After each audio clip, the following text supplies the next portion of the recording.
Hello, my name is David Abel, and I am a perinatologist, and I am speaking to you as part of the Flip Classroom series, Thrombophilia During Pregnancy, Coming Full Circle. I developed a strong interest in thrombophilia during my fellowship, and have had the privilege of speaking about thrombophilia for the past several years at the ACOG annual clinical meeting. Now, why did I entitle the talk Coming Full Circle? Well, many years ago, thrombophilias were thought to be the link to many adverse perinatal outcomes. Based on retrospective data and some data with flawed methodologies, we started to screen and treat people for thrombophilias without really understanding the implications of doing this. Since then, we've come full circle with better data, and now we understand more about the importance of being discriminatory about who we screen and when we decide to treat. Now, this is the first of 3 videos, and in this video, we're going to be focusing on the whats.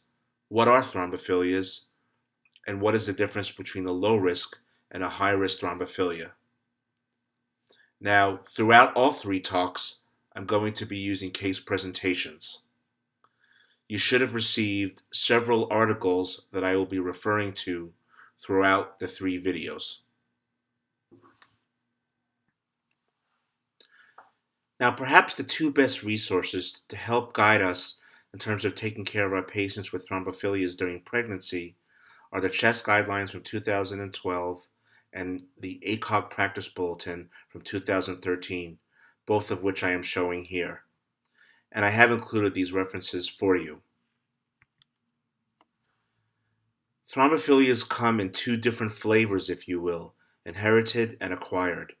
An example of an acquired thrombophilia is the antiphospholipid antibody syndrome. We will be focusing on the inherited thrombophilias. Now, a few comments about venous thromboembolism and the inherited thrombophilias. The risk is increased moderately, and a personal or strong family history increases the risk of venous thromboembolism, sometimes significantly. Now, importantly, even in the presence of a highly thrombogenic thrombophilia, most patients will not experience an event during pregnancy if they do not have a personal or family history of venous thromboembolism. And I think this is important because often the risks of a thrombotic event during pregnancy are overestimated. Now, one of the key points in terms of who to screen and who to treat is deciding what is your goal. One of the most important concepts that is part of this talk is that the decision to treat a patient with anticoagulation for a specific thrombophilia is to prevent thrombosis and not to prevent an adverse perinatal outcome, such as fetal growth restriction, or stillbirth, or preeclampsia, or placental abruption. And we will discuss this more in subsequent videos.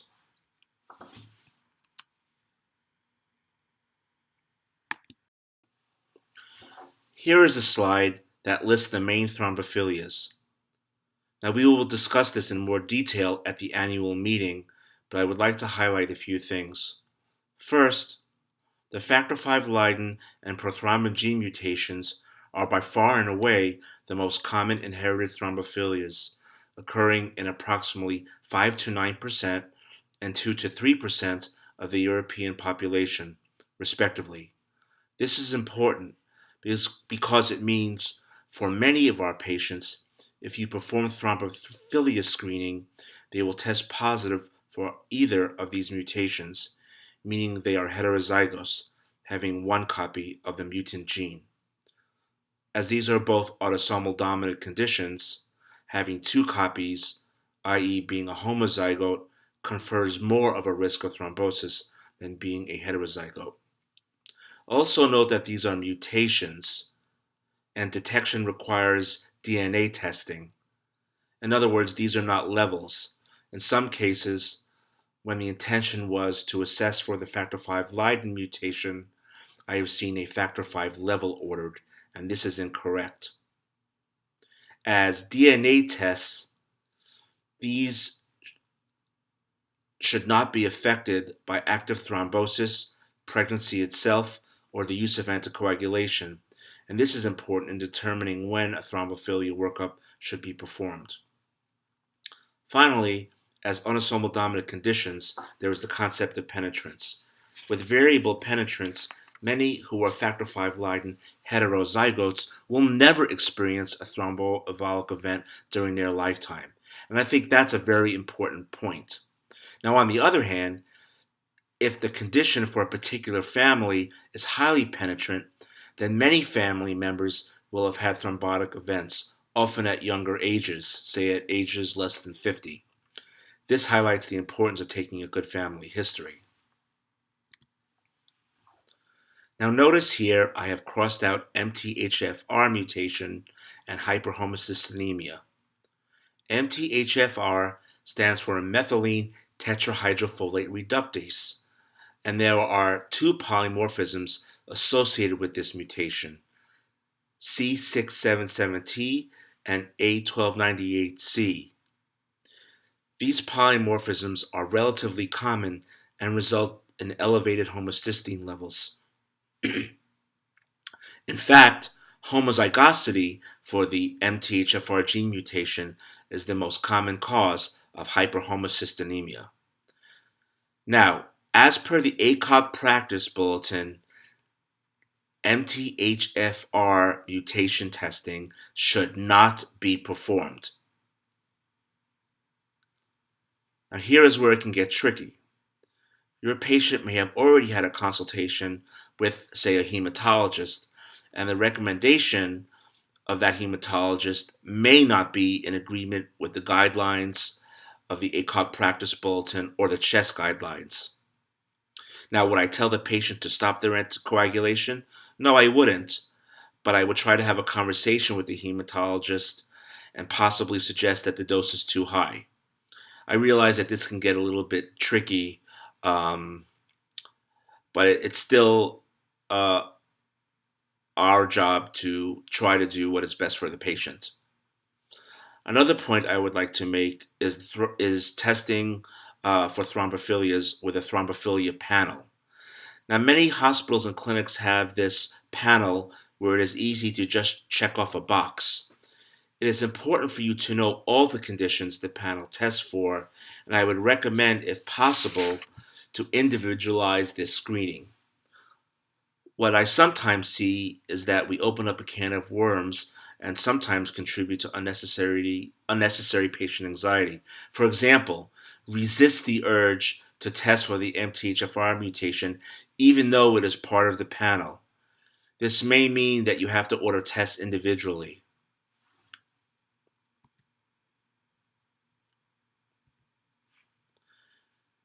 Now, I think it is important for you to consider how thrombogenic a particular thrombophilia is, which will help you decide which of your patients warrant anticoagulation.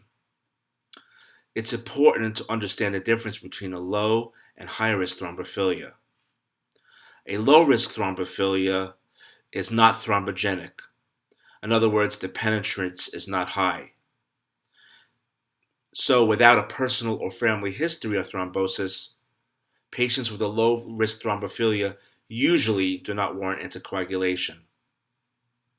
Now, a high-risk thrombophilia is highly thrombogenic, that is, highly penetrant, and anticoagulation is usually required. Thus, if you have a high-risk thrombophilia, there is a significant chance of experiencing a thrombotic event, sometimes multiple events. Often, the family history will show many family members at young ages who may have had a pulmonary embolism or even a cerebrovascular accident. Now, as I said, usually high-risk thrombophilia require anticoagulation, but the dosing may depend upon the personal and family history, and there are different opinions on dosing and what constitutes a prophylactic versus intermediate dose. The low-risk thrombophilias are shown here and include heterozygosity for the factor V Leiden and prothrombin gene mutations, functional protein S deficiency, and protein C deficiency. Please note that protein S and C deficiency are much less common than the factor V Leiden and prothrombin gene mutations, as I mentioned earlier. Protein S levels decrease significantly during pregnancy, and it is not unusual for me to get 2 to 3 consults a year for a patient with a suspected protein S deficiency, which is not confirmed with retesting. I will highlight this in the third video with a case presentation. Now, in the patient who was heterozygous for a low-risk thrombophilia, such as for prothrombin gene mutation or the factor V Leiden mutation, it is the family history and personal history of thrombosis that often determines the need for anticoagulation. Here is a list of the high-risk thrombophilias. These include antithrombin 3 deficiency, homozygosity for the factor V Leiden and prothrombin gene mutation, or compound heterozygosity for these. In other words, being a heterozygote for both the factor V Leiden and prothrombin gene mutation. Again, these thrombophilias almost always warrant anticoagulation, regardless of personal or family history. Now, I would like to end this first video with a slide showing a table from the ACOG practice bulletin. This slide gives estimates of the risk of venous thromboembolism with different thrombophilias, and also looks at whether or not the patient had a personal history of thrombosis or not. What I want to highlight for you is that in the absence of a personal history of thrombosis, patients who are heterozygotes for the factor V Leiden or prothrombin gene mutation, again, the low-risk thrombophilias, are at an increased risk of thrombosis compared to the non-pregnant population, but you can see here the absolute risk is very small. Now, this risk increases when there is a personal history of thrombosis, and this is important. Now, we will end the first video here, and in the next two videos, we will discuss various clinical scenarios.